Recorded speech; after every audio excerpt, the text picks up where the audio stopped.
Panawagan ng Army Chief Lieutenant General Delphin Bangit sa mga kasunduluhan na maging alerto at mapagbantay sa kanilang area of responsibility upang matiyak na magiging matahimik at mapayapa ang gaganaping halalan sa bansa. Pinalalahanan din ni Bangit na dapat na makipagtulungan ang tropa ng hukbong katihan ng Pilipinas sa lahat ng mga ahensya ng pamahalaan, partikular sa kautusan ng Commission on Elections sa pagpapatupad ng gun ban. Nilinaw ng opisyal na tagapagsalita ng Philippine Army, Lieutenant Colonel Arnulfo Marcelo Burgos, na ang Philippine Army ay nakafocus sa seguridad ng mamamayan.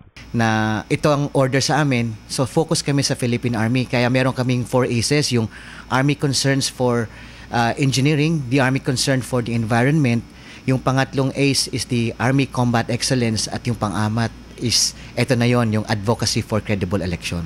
Ayon pa kay Burgos, tuloy-tuloy ang kanilang programa sa mga kanayunan laban sa mga rebeldeng New People's Army. Kahit ang Philippine Army is a force provider, meaning ino-organize natin, tinetrain natin at ini-equip natin yung ating mga personnel and units para ma-accomplish yung overall AFP mission.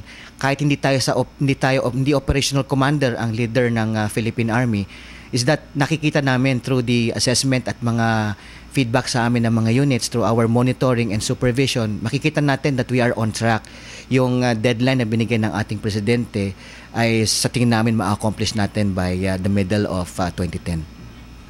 Si Lieutenant Colonel Arnulfo Marcelo Burgos, RH 911, Bing Formento ng DZRH, Nationwide.